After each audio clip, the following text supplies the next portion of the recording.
আজকে আমরা এখানে ডায়াবেটিস এবং তার সাথে ব্লাড প্রেশার ও কোলেস্ট্রল আমাদের জীবনের এই কি কি মানে খারাপ প্রভাব নিয়ে আসে এটা নিয়ে কিছু কথা বলবো।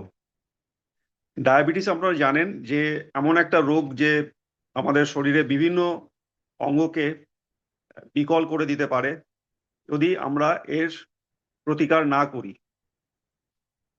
এবং বিভিন্ন আহ, অঙ্গ যেমন মানে চোখ থেকে শুরু করে হার্ট থেকে শুরু করে কিডনি এগুলোর ওপরে এর ভীষণ প্রভাব থাকে।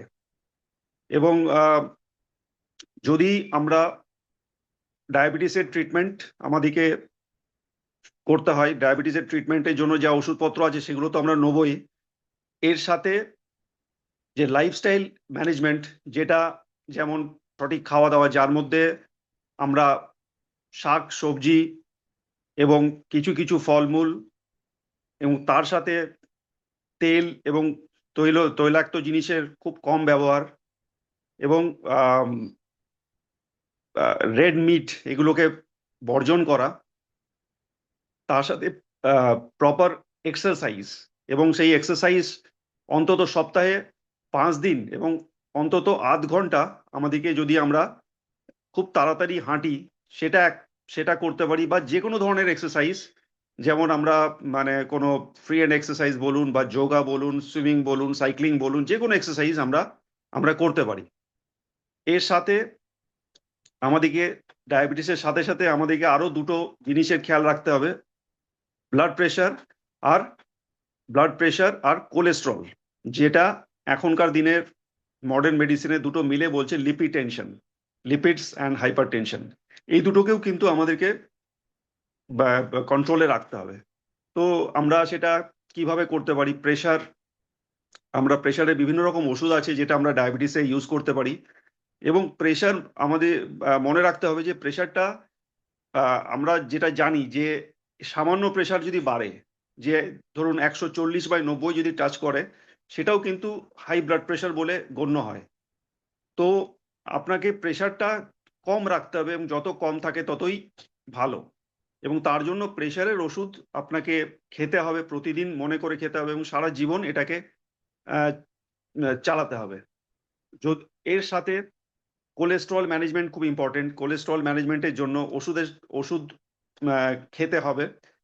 ডায়াবেটিসে আমরা কি দেখি যে যে কোলেস্ট্রল গুলো আছে তার মধ্যে কিছু খারাপ কোলেস্ট্রল যেগুলো যেগুলো বেড়ে যায়, বা ভালো কোলেস্ট্রল কমে যায়। যেমন এলডিএল কোলেস্ট্রল যেটা বেড়ে যায়, এইচডিএল কোলেস্ট্রল কমে যায়, ট্রাইগ্লিসারাইড যেটা বেড়ে যায়। তো এই সবগুলো কন্ট্রোল করার জন্য ওষুধ খুব দরকারি। ওষুধের সাথে সাথে ওষুধের সাথে সাথে আপনাকে প্রপার খাওয়া দাওয়া, যেটা এক্ষুনি আমি একটু আগে বললাম, যে শাক সবজি এগুলোর উপর বেশি জোর দিতে হবে। মাছ খাওয়া যাবে, ডিমের হোয়াইট, এগ হোয়াইট এগুলো খেতে পারবেন। রেড মিট মানে খাসির মাংস, পাঁঠার মাংস ইত্যাদি আপনাকে যতটা কম রাখতে হবে। তেল, আপনি যে কোনো ভালো তেল যেমন মাস্টার্ড অয়েল বা অলিভ অয়েল, হ্যাঁ এগুলো, সানফ্লাওয়ার অয়েল এগুলো ইউজ করতে পারেন, কিন্তু সেটারও আম, একটা মানে মানে কম মাত্রায়, লিমিটেড মাত্রায়। নুনের ব্যবহার কিন্তু কম করতে হবে। নুন মানে আপনি যদি সারা দিনে বলেন ওই ছোট চামচের 1 চামচ বা আপ টু মানে 3 to 5 গ্রামস পার ডে, মানে ইজ দ্য পারমিসিবল লিমিট, এই অবধি আপনি ব্যবহার করতে পারবেন। তো আমাদেরকে মনে রাখতে হবে যে যদি আমরা এই ডায়াবেটিস, তার সাথে সাথে প্রেশার, ব্লাড প্রেশার এবং কোলেস্ট্রল, আমরা যদি এই তিনটে জিনিসকেই যদি কন্ট্রোল না করতে পারি, তাহলে শরীরে আমরা আমাদের অজান্তেই অর্গ্যানের বিভিন্ন অঙ্গের ক্ষতি হতে থাকে। হ্যাঁ, যেমন যেটা আগে বললাম যে চোখ থেকে শুরু করে কিডনি, লিভার, হার্ট এবং প্রত্যেকটা জায়গা, ব্রেন। এবং এর জন্য কি কি হতে পারে আমরা দেখেছি বিভিন্ন রকম হার্টের প্রবলেম, যেমন যেটা বলে করোনারি আর্টারি ডিজিজ বা অ্যাথেরোস্ক্লেরোটিক হার্ট ডিজিজ, যেটা কোলেস্ট্রল বা প্রেশারের জন্য আমাদের রক্তের ধমনীতে এই কোলেস্ট্রল প্লেক্স জমা হয়ে তাতে সেগুলোকে ড্যামেজ করে। তো তার জন্য হার্ট অ্যাটাক এবং ব্রেন স্ট্রোক ইত্যাদি নানা খারাপ ধরনের রোগ হঠাৎ করে চলে আসতে পারে। তার সাথে কিডনি ফেলিওর, যেটা আজকের দিনে মানে আমরা মানে চারপাশে প্রচুর দেখা যায় যারা যেসব পেশেন্ট প্রথম থেকে সতর্কতা অবলম্বন করেনি, ওষুধপত্র যারা খায়নি বা লাইফস্টাইলের দিকে যারা খেয়াল করেনি, তো সেইগুলো আমাদেরকে খেয়াল রাখতে হবে। হ্যাঁ, রোগ ডিটেক্ট করার জন্য আমাদেরকে ডাক্তারের কাছে যেতে হবে এবং তার সাথে সাথে ব্লাড টেস্ট যেগুলো আছে ডাক্তারবাবুরা যেগুলো বলছেন, যার মধ্যে ইম্পর্টেন্ট হচ্ছে আপনার ডায়াবেটিসের জন্য HbA1c, এবং তা আমরা মোটামুটি 6 মাসে একবার at least you have to do. তার সাথে সাথে যে cholesterol, lipid profiles, kidney functions, এগুলোকে করতে হবে। এবং এগুলো সময় সময় ডাক্তার কাছে যেতে হবে, এগুলো করতে হবে। ডাক্তারবাবু যে ওষুধপত্র যেগুলো বলবেন সেগুলো অবশ্যই প্রতিদিন মনে করে ব্যবহার করতে হবে। এবং একটা কোনো একটা ফর্মের এক্সারসাইজ যে আমাদেরকে করতে হবে। তার সাথে সাথে প্রপার স্লিপ, পর্যাপ্ত ঘুমেরও দরকার আছে।